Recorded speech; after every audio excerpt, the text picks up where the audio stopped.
to get a seat at the table with those going the places you know you can go and doing the things you know you can do. Now, we don't see this clubhouse divider with a stage on top and an audience down below. No. Instead, we look at this as the world's largest breakfast table. It's full of motivation, education, inspiration, and even a friendly competition with the positive intention of pushing your momentum in the right direction. Now, listen, if you ever miss a segment, you can go download the Who You Know Show podcast, subscribe, and listen anytime. So head on over to whoyouknow.show, grab the link, and subscribe.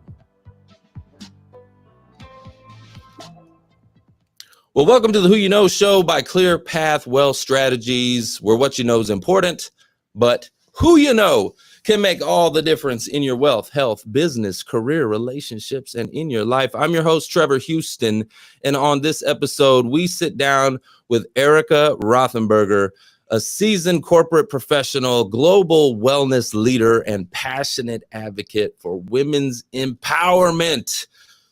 So good morning, Erika. Welcome to the Who You Know Show. Hello. And it's love that you do good morning 3 times. I do that all the time. And I love that punch. Well, thank you. I actually stole that from our furious leader, Glenn Lundy. Do you know who Glenn Lundy is? Have you ever heard of him? No. Glenn Lundy, he's amazing. I'll make a connection to you because you are in Breakfast with Champions, and he was the founder of this pretty cool movement we got going on here. And yeah, that's where I got that from him. Good morning. So yeah, I love it. That is always my thing. It's the ongoing, especially at 3:45 a.m. when I get up. It's good morning. Let's go. Sometimes you have to like trick your mind into like positivity, especially if it's 3:45 in the morning. I get up at 5 in the morning, and sometimes I need extra coffee. I need 3 doses of coffee to help get me up. But I'm excited you're here. This is long overdue. We've been kind of bouncing around trying to get this coordinated and get it put together. But I originally met you at Amberly Lago's conference, her Unstoppable conference, and I was sitting right next to you, and then you got up there on the stage and spoke, and your story and your journey was just like, whoa. It like totally threw me back. So I'd like to maybe start there for those that like, let's try to put the audience in the seat that I was in for a moment. If you could tell us a little bit about your story and your journey and what you talked about on the stage that day.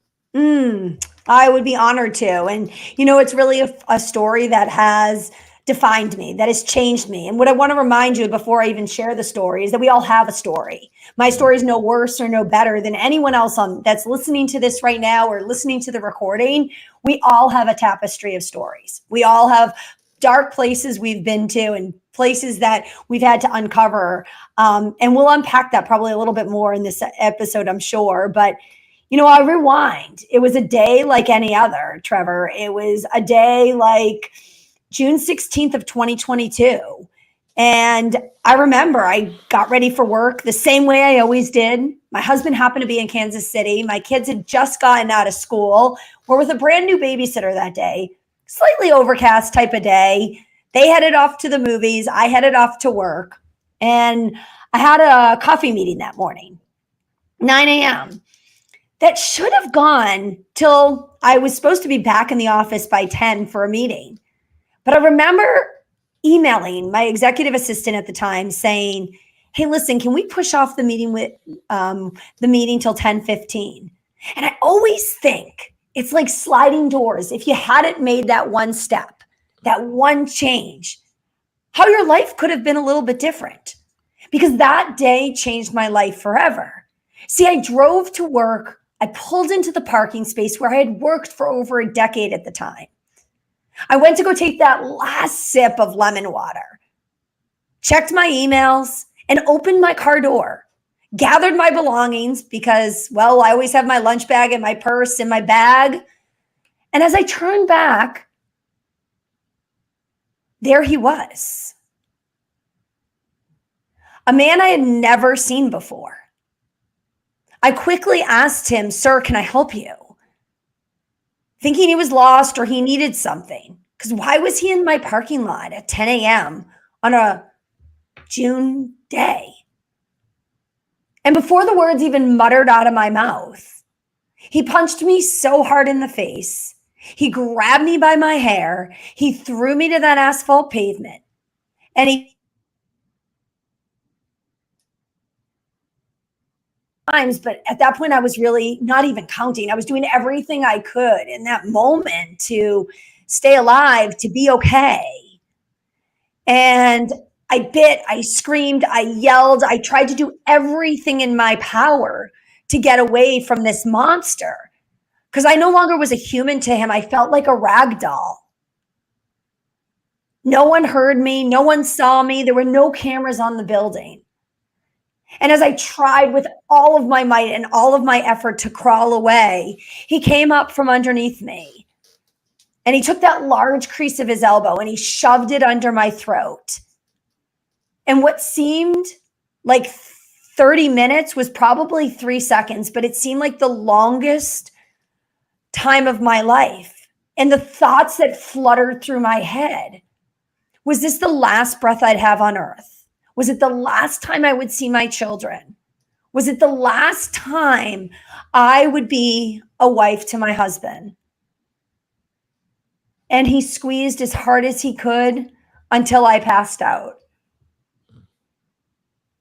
By the act of someone so much higher than me, I was able to regain consciousness, having no idea where I was, feeling so confused and so just bewildered of just what just actually happened to me. And luckily, I was able to get on my feet. And as I got on my feet, I started running towards that building, not knowing if he had a gun, if he would chase me, what was going to be the consequences by trying to flee the scene.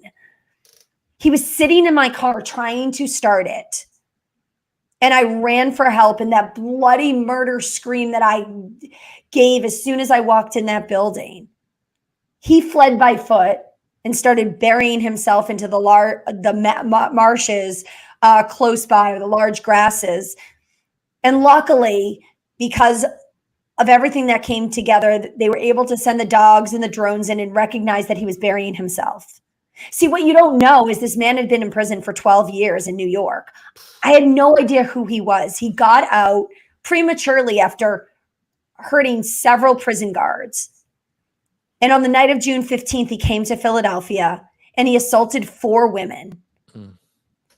He then proceeded on the morning of June 16th, before my attack, to rape a woman.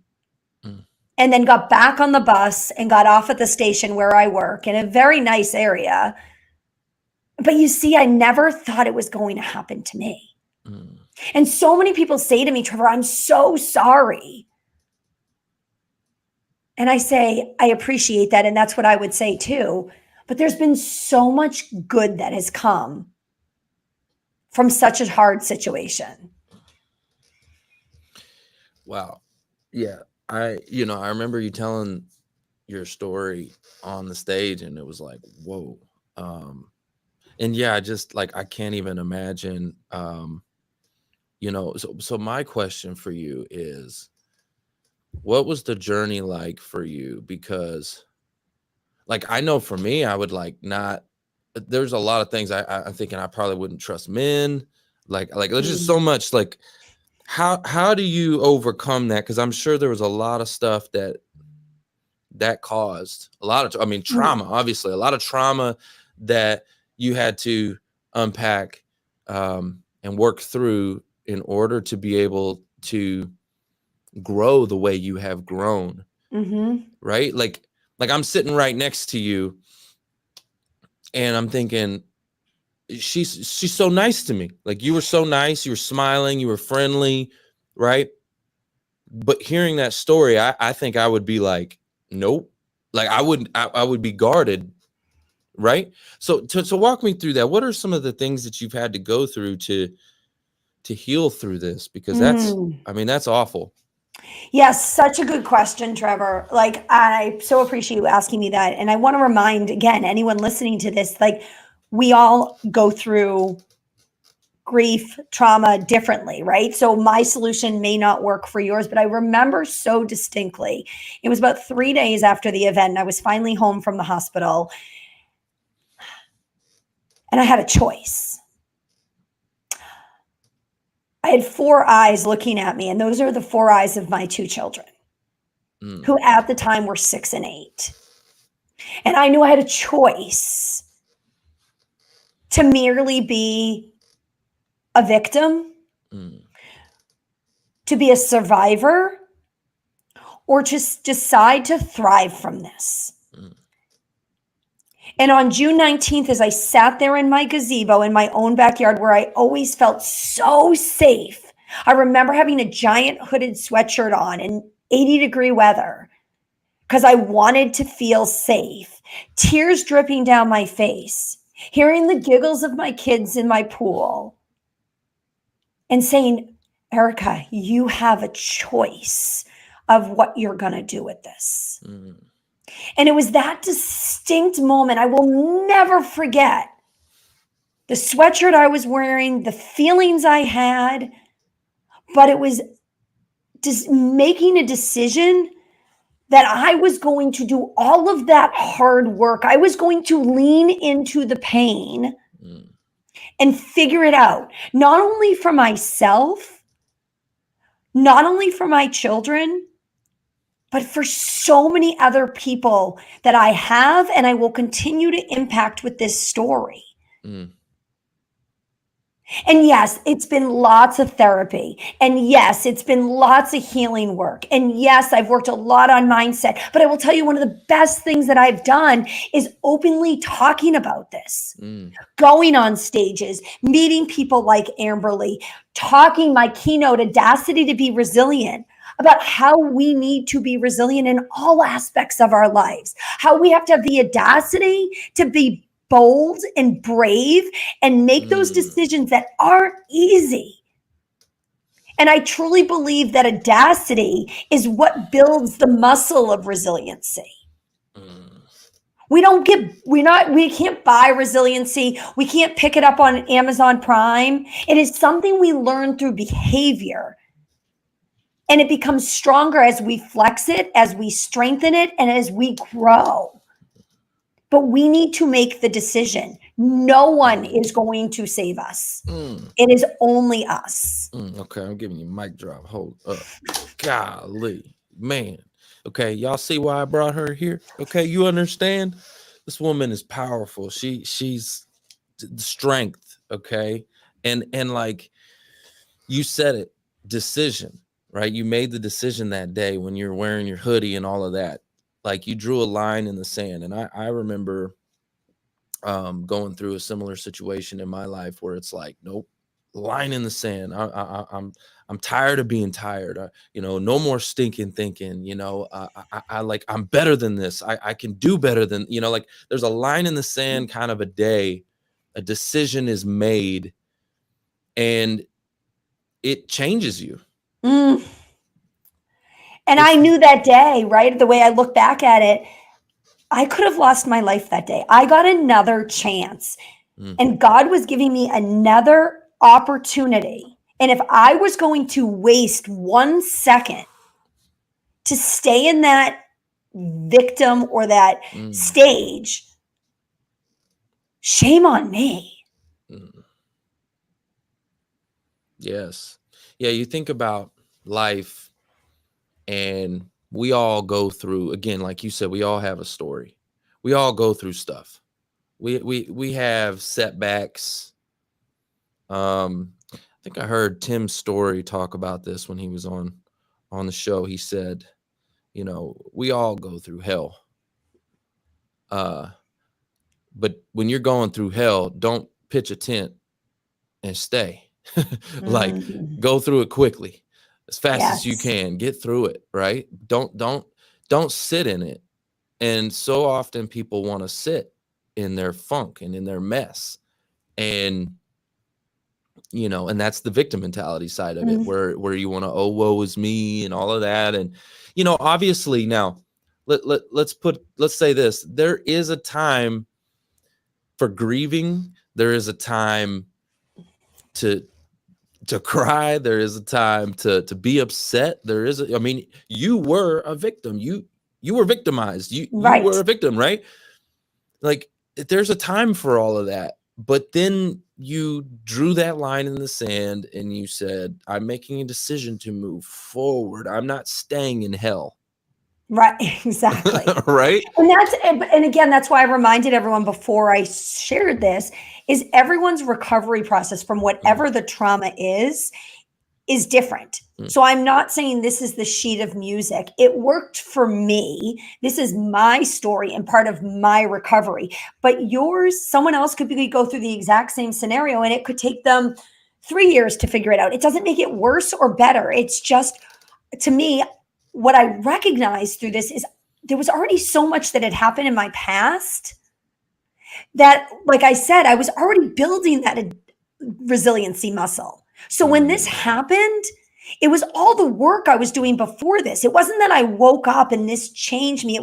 I had to go and unpack a lot of that stuff from my past that I had been repressing, that I hadn't been necessarily as bold or brave with, and recognize that all of those lessons were actually getting me prepared for this incident to go out there and to make that conscious decision.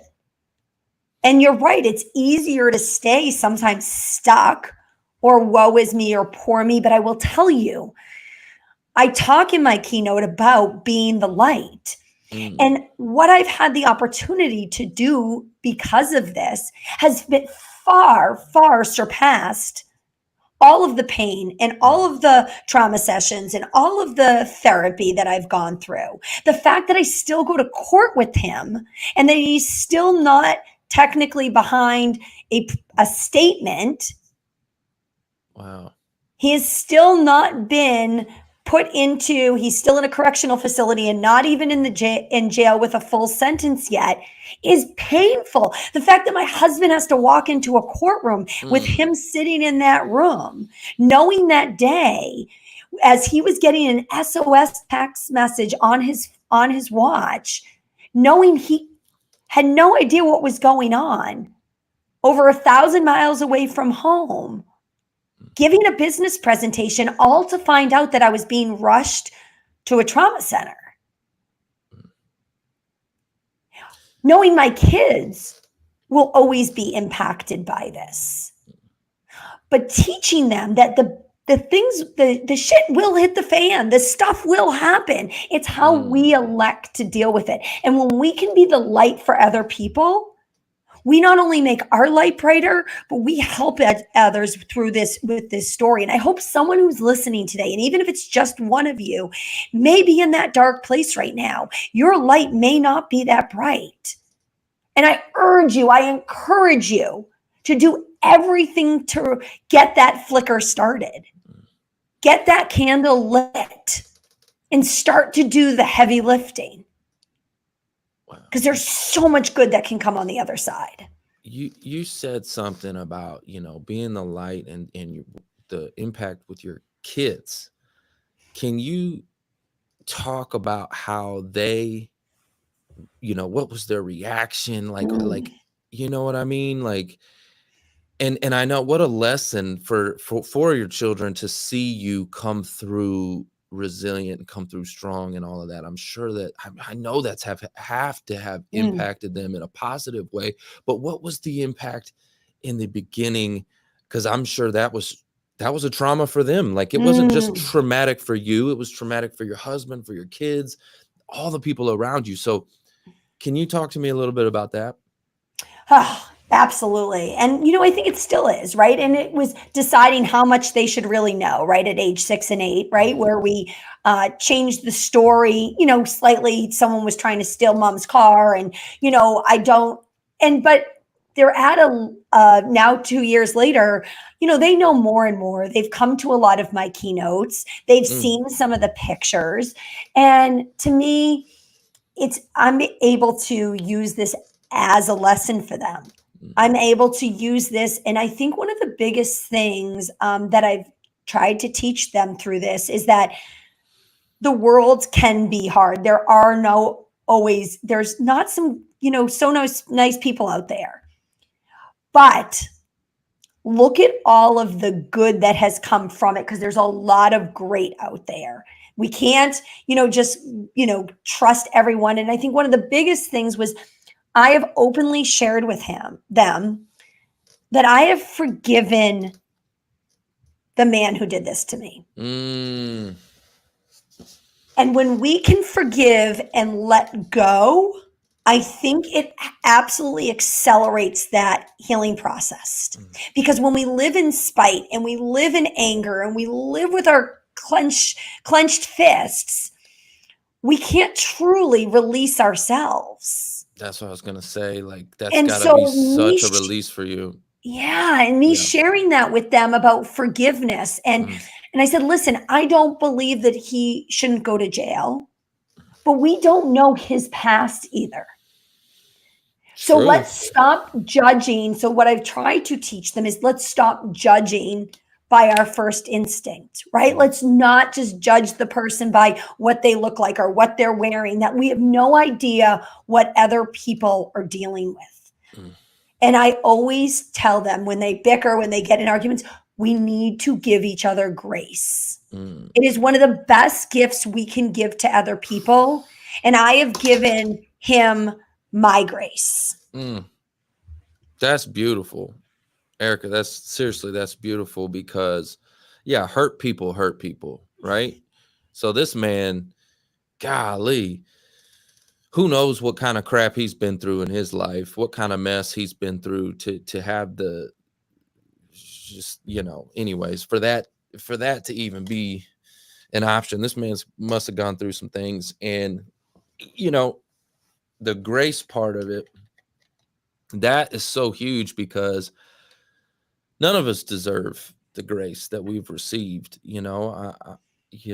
I personally, I've messed up a lot in my life. I've done a lot of mess. Okay. I as a teenager, I was in and out of jail and made a lot of mistakes. And I was a fairly, I'm not going to say violent person, but I fought a lot when I was a teenager. I was angry. I was angry and bitter because I had a lot of trauma going on in my household. A lot of things were going on. And I had the environment that I was in was a thug life environment. I had a lot of different influences culturally around me. My house was kind of like a homeless shelter, and I had a lot of different types of people around me, and thug life was the culture. And so in that culture, it's about who's the strongest, who, don't tell me nothing. Oh, you can't, blah, blah, blah, And so I would fight like that. And I was very angry and bitter and had victim mentality all over me. But grace, that word grace, it washed over me. God gave me a second chance. My heavenly Father sent me to go see my earthly father and start the transformation process. And I got grace. And so I think it's beautiful. It's beautiful that that you can forgive that man, because he doesn't deserve it. He doesn't deserve it. Yeah. And when I say it to some people, they almost look at me like, what's wrong with you? Right. And I get it, because to me, it was part of the healing process. I knew if I could forgive, I could move on and become even stronger. And I always remind my kids that what are the lessons that we learn? So I'll relate it to losing the baseball championship game.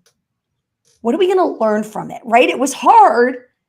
We all want to be the victory, and we all want everything to be perfect, and we want the wins. But we learn so much more from the hard times than we do from the good times. Absolutely. Nothing will teach you like burning your hand on the stove. You're like, damn, that was hot. I don't want to do that. That was hot, right? Nothing. I was telling somebody this yesterday. Literally, I said, there's no better teacher or lesson than pain. Pain will, you will learn it. I promise you. Go through some pain, and it's going to sear it into your mind. Like, you will learn that lesson. You won't forget it. No. And I think it relates to kids so much. And I think in especially the world we're living in, where everyone gets a trophy and everything is, wonderful. It's like, in order to build, if my kids can build resilience before they're even, 12, to me, that's a gift that they will have for a lifetime. And by me sharing it with them and not hiding it from them and being honest with them and showing them that mom's had hard moments. And when I go to therapy on Saturdays, or when, that they understand that, like, listen, you got to do the hard work. You got to do the hard work. You're not going to, say you're, not batting. My son went through a batting slump, right? And he's like, oh, and I'm like, you got to go do the hard work. I don't see you going out there and hitting the balls. I didn't, you know what I mean? And I'm like, it's the stuff that you're doing behind the scenes, right? This isn't all glory. I didn't just end up on a stage and, oh, wow, I can share my story and everything's great. It's because of all of the stuff that happened in between and still happens. I can't say I don't have those moments where I still take 10 steps back some days and I feel the pain and I'm angry and I feel frustrated and I have to go back to the reminder. I have forgiven. I am growing. I'm giving myself grace. And this is a gift. Right?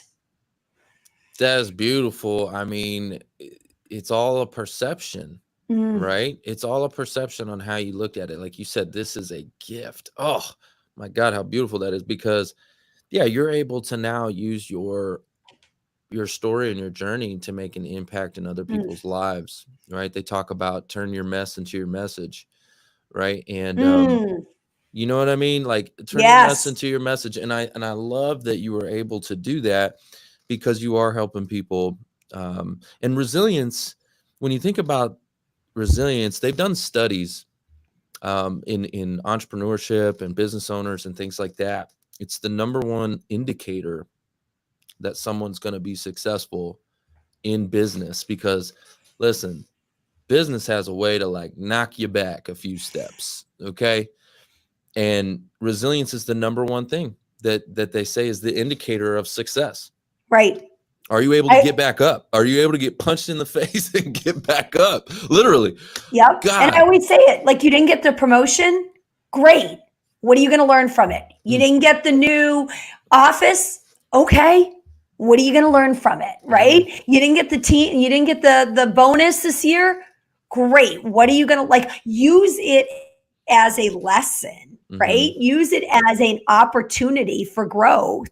Because, we don't live in a world where in business, it's when we embrace the audacity, when we allow people to truly be bold and share their ideas, we foster innovation.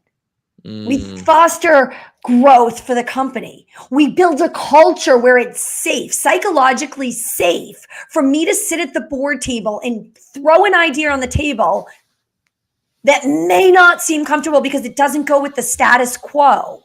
But perhaps that's the one idea that changes the trajectory of the company. But if we don't foster people to want to be or be allowed to be audacious with their actions and their words and their ideas, we're putting people in cages. And I don't know about you, but most people that get paid, whether it's in corporate America or as an entrepreneur, we're being paid to think. And by stifling that, we're doing society, our corporate cultures, our entrepreneurship such a disservice. So I question you, if you're listening to this right now, what are you doing to foster your teams to be more audacious, to build that resiliency, to talk about the lessons learned so we can get better for the next time? Because I will tell you, if I ever have anything similar like this ever happen to me again, it's going to just be easier to get through than it even was this time. I always say the first cut's the deepest. I think there was a song about that, right? The first cut always is the hardest to heal from. So you said the word audacious, and like I hear that word, and I hear, boldness, courageous, strength, power, and that's what I see from you in your light, right? Mm. And you also mentioned, the lesson learned. Can you tell me what lesson has been revealed to you that you learned from that day? Mm. I think it goes back to something I mentioned earlier, and I think it really is leaning into the hard, Mm, leaning in, because I think so many of us, when it happens, we want to remove it, we want to press it down, we want to forget about it. But when we fight or flight, actually, right? yeah, Yeah. we're actually willing to lean into it, to admit our faults, Mm, to admit the stumbles, to be vulnerable in front of our teams or our businesses, that humanizes us. mm, And I recognized that day that if I wasn't willing to share this, if this story impacted one person after that happened, it did its job, because it didn't happen to me, it happened for me. mm. And when I look back, I'm like, God gave me this on a platter to say, go and serve at a greater capacity than you are right now. You are playing small, Erika. You are playing small, and I did not put you on this earth to play small. Mm. That's so powerful. Let me ask you a question. Before that day, I just said that, you have, power and strength and courage and audacity and boldness. And like, were you that same person prior to? Or has this forged you into that person that you just have this just burning desire to help free other people? Because other people are going through a mess too. Mm. And I will tell you, I think I've always been, I always say I'm an Aries, I'm a firstborn. I've always been kind of a fiery red. Okay. But I will tell you, I think this exacerbated it. Talking Mm, about the light, I think my light was on, from a scale from 1 to 10. I was always around a 7 or 8. And this to me put me at an 11. And it was like, no, I no longer can just be just bright enough to kind of be seen. I now need to be bright enough that I can actually now go and serve. mm. Oh, and it takes an extra level to go do that, right? To go out into the world, absolutely, to make the impact that you're having, to go on to these stages and do all these things. And I'm sure also, like, through that moment of going through that, I mean, that's like got to be one of the worst fears, especially Mm. for a woman, is to go through something like that. Like one of the worst fears. And you came through it, you survived.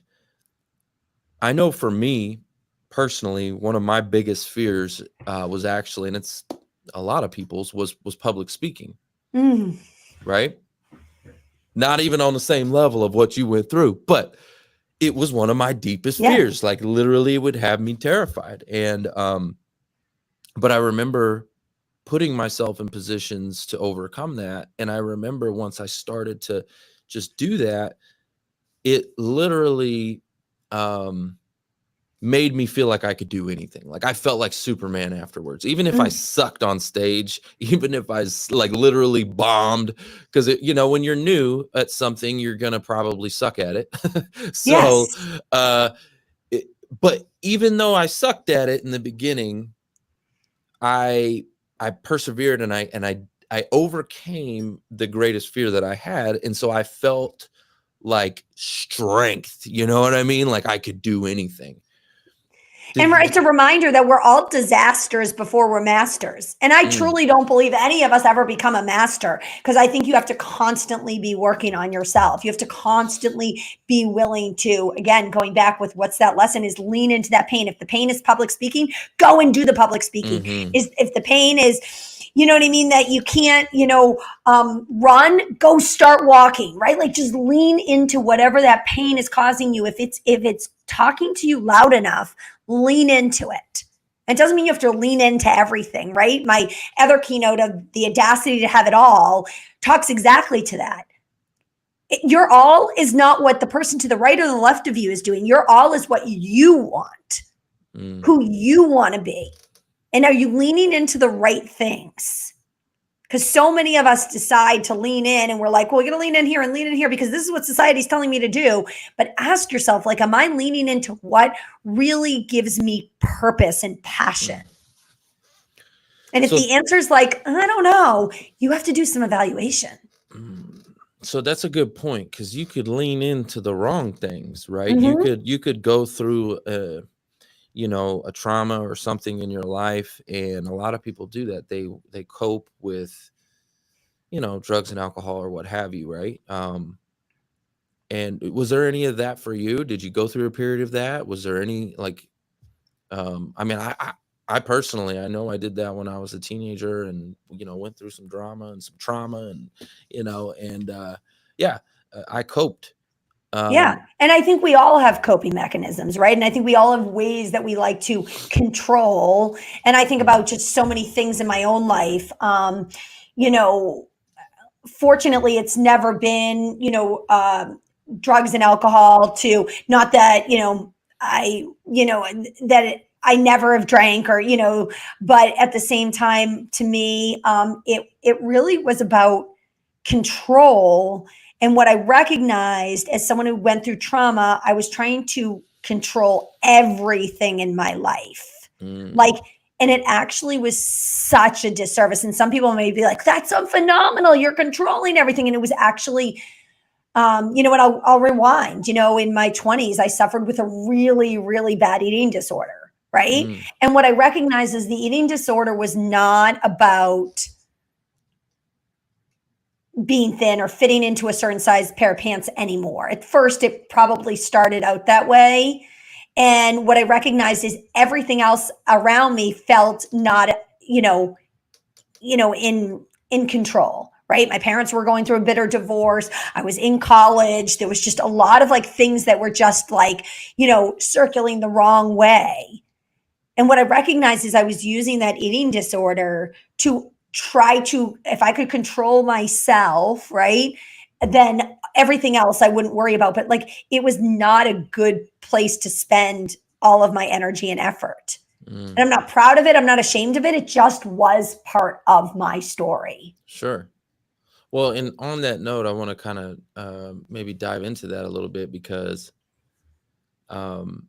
you're big into fitness and physical health. And how did that play into, you overcoming this in this journey and getting through what you got through? How did being physical and health and fitness, how did that play into it? Yeah. And, you asked the question, sometimes when we push ourselves into something that we shouldn't control, right? Or something that we shouldn't lean into, like a pain, like maybe, alcohol or an eating disorder or something, right? A coping mechanism. But I always say, what can you use from this to then bring light to someone else? Like, what is the there's always a positive vibe to it. So if you were a bad drug addict, how can you go into schools and talk to kids to prevent them from going down the same path that you did? If you had a bad, eating disorder, how can you go and show people how they can have a fulfilled life through the right wellness and through the right balance? And that's what I chose to do.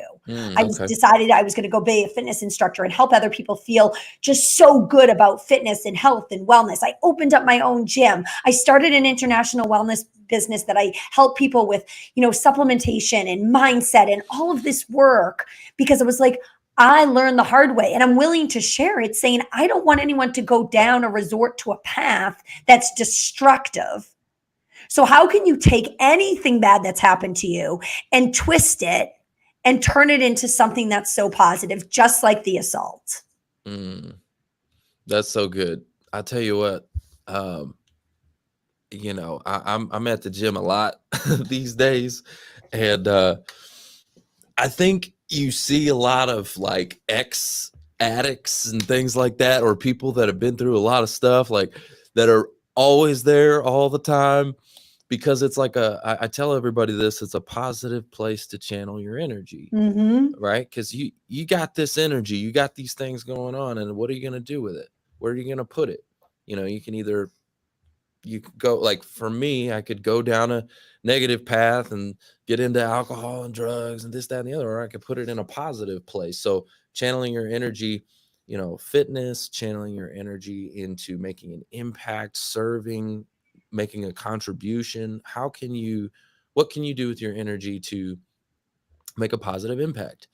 And Absolutely. And I think everyone loves to hear in such a powerful way that vulnerability from someone, where they've been. Just hearing some of your story today that I didn't know, right? Like yeah, it just makes me then connect with you that much better. He's human. He's not just this perfect podcast host. And like, I think by showing those sides, right? And it's not that we have to tell everyone everything of Pandora's box and all our dark, deep secrets, but I think it's so important that we're willing to show that side, because some people just see what came out on the other end and they don't know. They don't know these stories. And I have hundreds of them. And I'm like, wow, all of these things help get me to where I am. And I'm sure there's stories that are happening right now in my life that I will use as lessons a year from now, 2 years from now, 5 years from now, that will only continue to build that muscle of resiliency. absolutely. And I totally agree with what you're saying there, because I remember when I first started to share my story online, I would share little bits and pieces of some of the things, some of the trauma that I had gone through. And people were blown away. They're like, that was you? You were like, that was you? Like they couldn't believe it. And it did make a massive impact. And that's why I started to write a book, which I've actually written it. I just haven't published it yet because I have some other projects I'm working on in the moment. But you also have a book, correct? I do, and I'm working on a second book Okay. right now. That again, not a priority for me right now, but when it's due time. And again, I believe that I trust the universe with timing. Right. Absolutely. Absolutely. Yep. I agree with that. Well, tell me about the first book, and then So it's maybe we called can. You've Got This Boss Mama. And it's all about what I recognize is, I had a 1 and 3 year old at home at the time.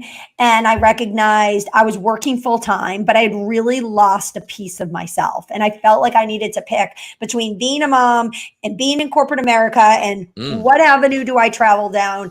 And you have to reminding myself that although I can be a bossy mom, it was really taking being a boss of my own destiny in my life, and that I could be a mom who didn't bake the brownies but still sent them in for the school play, right? Like I could still be the mom who left a board meeting and showed up for the practice. I could still, like, I could do both if I wanted to, but understanding that I was the one that had to be the boss of that. I had to control the destiny and set up boundaries.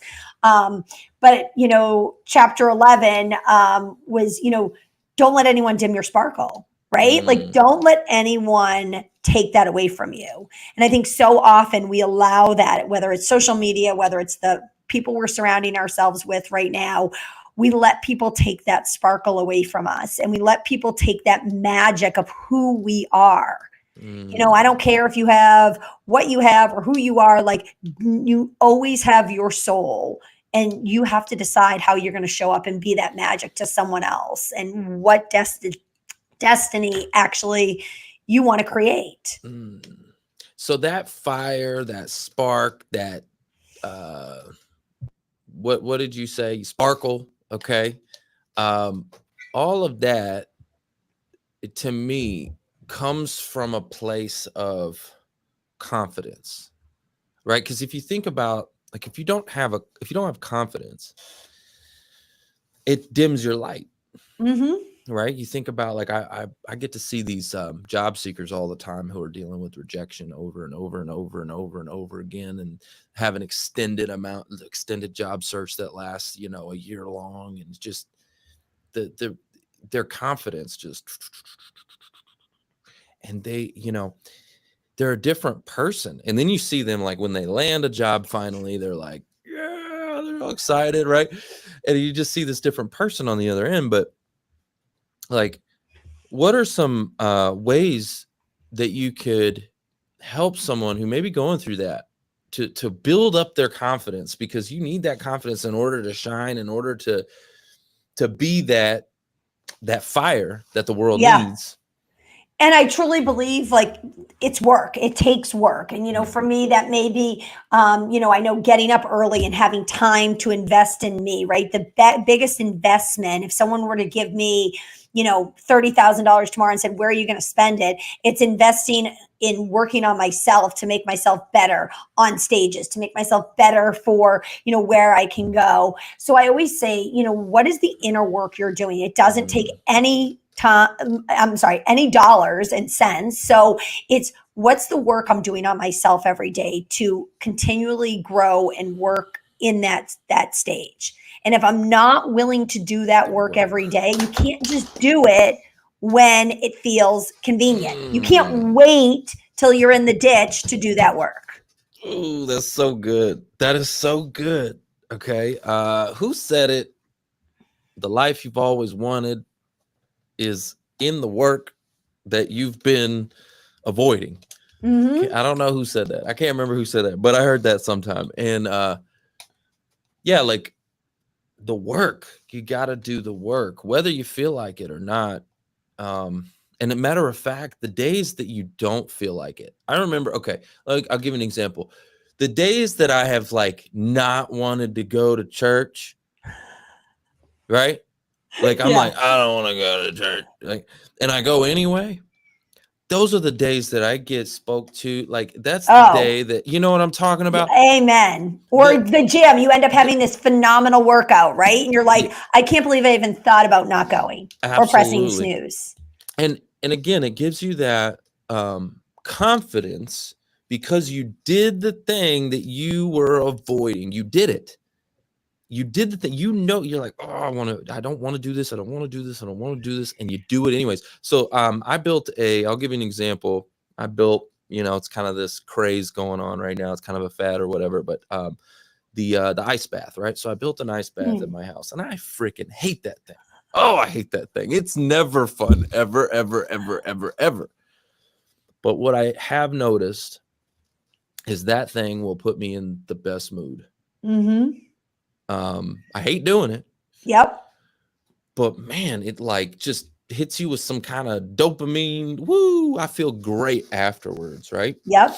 And I always say it's just that first step. It's the first action. It's the first toe in the ice bath. It's the first rep at the gym. It's the first page of the book that you've been avoiding reading that you need to dive into to next level yourself. Like it's just I love Ed Millett, right? The power of one more, right? Just do one more today. Make one more cold call. Make one more connection. What can you be doing? I also think there's two other things with that, is one, who is your board of directors? Who are the people that when the tough comes, because it will, that are going to be there to pick you up, to help you? And if you don't have that board of director right now, if you don't have that group, and when I say that, it's not an official board, but who are those people, those 5 or 10 people in your life that you can go to when you're having that wall kicking, mascara running, snot flying down your face type day that are going to give you some honest, candid punch in the face and get you back on track? Because if you don't have those people in your life, if everyone's just the niceties, you don't have your board. Find your board. And then lastly, goes back to be that board to someone else. Go be that light to someone else. Because when you serve and you help other people, you're preaching the language. If you aren't living it and breathing it, shame on you. So go and give it to other people too. And to me, that's really what ends up building the confidence, right? That is so good. No, that's so good. You need those people to surround you, because you're going to have those moments where you're not, feeling it, right? Those days where I'm like, I don't want to do the ice bath, or I don't want to go to the gym, or I don't want to do this. I don't want to do that. And sometimes, like, I have a pretty high sense of like self accountability, but I'm human. There are some days where I'm like, nope. And I skip. Every once in a while, I'm like, slide right. Right? But it would be nice to have that, okay? Like, because you have self-accountability, but to have accountability, that board of directors that can say, no, get your butt up. And okay? think about and I always say, Trevor, like your board of directors shouldn't be all people that just go to the gym, right? Like I have a girl that I go to the gym with, and we literally text each other at 4:30 in the morning, like, can't wait to see you there, like what our schedule is, or what we're lifting that day, or what class we're going to, right? Hold yourself accountable, and who's your board of directors when it comes to a financial situation? Who's your board of directors when it comes to, if you're a parent, like, and you're having that moment where you want to throw your kids out the second floor window because you're just having one of those days because they won't fold the laundry, right? Who are those people you can go for in the different facets of your life? And, and then be that person to someone else. And sometimes it's it's so hard as a friend, in business, everything, to give someone that hard truth. But that constructive feedback, let's not call it criticism, that constructive feedback are just words. If we take the emotion out of it, all they are is words that can propel us forward. But if we allow it to be emotional, it will sap us of all of the energy. So I really try to focus on that. When someone gives me constructive feedback, is take the emotion out of it. Sometimes I have to walk away. Sometimes I have to look at the feedback or hear the feedback and then walk away and come back and say, okay, listen, what are the positives I'm taking out of this? How is this going to move me forward? And those conversations have been some of the best, lever turning, changing conversations that have changed the trajectory of where I'm going. This is so good, and it reminds me of something that happened yesterday. Okay, literally happened yesterday. So I've got a couple of job seekers that I'm coaching right now, and one had a bad situation with some interviews and this, that, and the other. Okay, and then the other one was trying to help and support and trying to basically tell him some constructive feedback of what he did wrong. And anyways, it caused a big dispute between these two. They're all a little bit butthurt about this. Okay. And so I kind of got in the middle and I looked at what happened. I was like, all right, let me see what happened here. And on one side I said, hey, listen, this feedback that you gave him, number one, he was kind of in a down point, right? And the way it came across is almost like you kicked him while he was down. Now, even though what you said was correct, as I looked at it, I looked at the text and I said, hey, what you said here, this is actually right. It's correct. It's the way you said it, though. It's the context and how you said it. You said it in text. There was no, you should have just reached out to the guy personally. Picked up the phone. Pick up the phone and say, hey, man, I know what you're going through. I'm sorry you had this, that, and the other, blah, blah, blah. And, here's a couple of things that I would recommend in the future for the next time this goes around, and da-da-da-da-da, but have a little bit more soft empathy. And it just came off as cold. And that's how it was received on the other end. And so the guy's like, screw you. And they're going back and forth. But even if you receive that and there's no empathy in it, again, the guy was right in what he said. What he said was correct. So maybe take yourself out of it, take your emotions out of it, to what your point earlier, take the emotions out. And can you see the lesson in there? There was a lesson in what he said. It was just how he said it. And it was probably bad timing. It could have been done differently. And it was the lesson simply to show the other gentleman of how to react if he's ever in the same situation, to pick up the phone. Is there the lesson to just teach you that you want to be a better leader, that you want to show up differently because you don't want someone on the receiving end to feel the same way again? Maybe that's the lesson. I mean, yes, I always think there's a lesson, and let's face it, if someone's willing to give it to us, to me, it's that someone cares enough about you, because if they could care less, they probably would say nothing. They care enough about you that they're willing to tell you what they're feeling.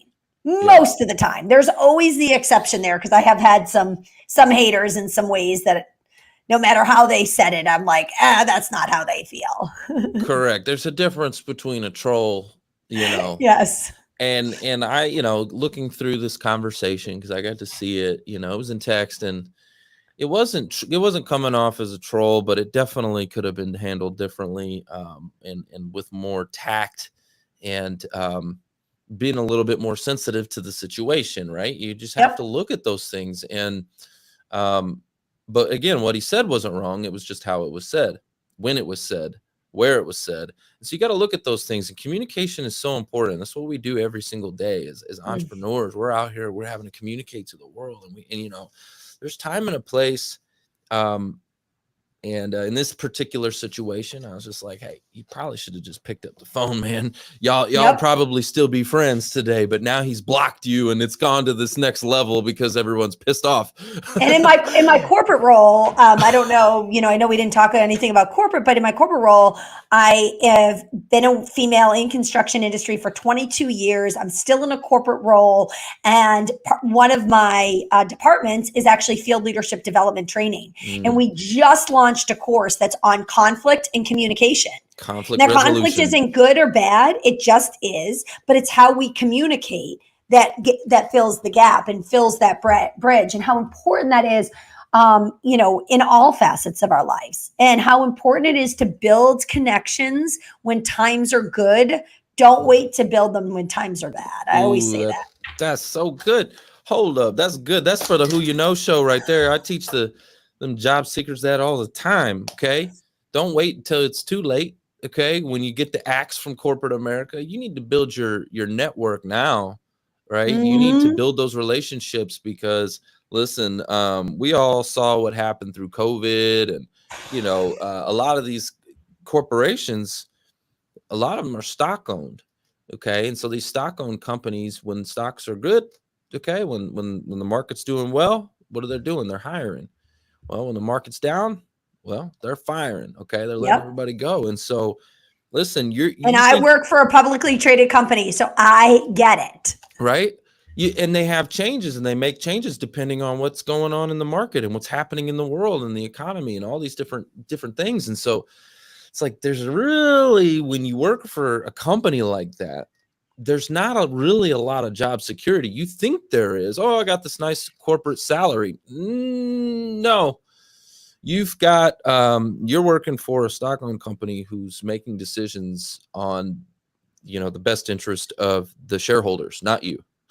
Not you, in the best interest of the shareholders. And if that means they got to let you go, bye-bye. Okay. You're gone. And so build your network now.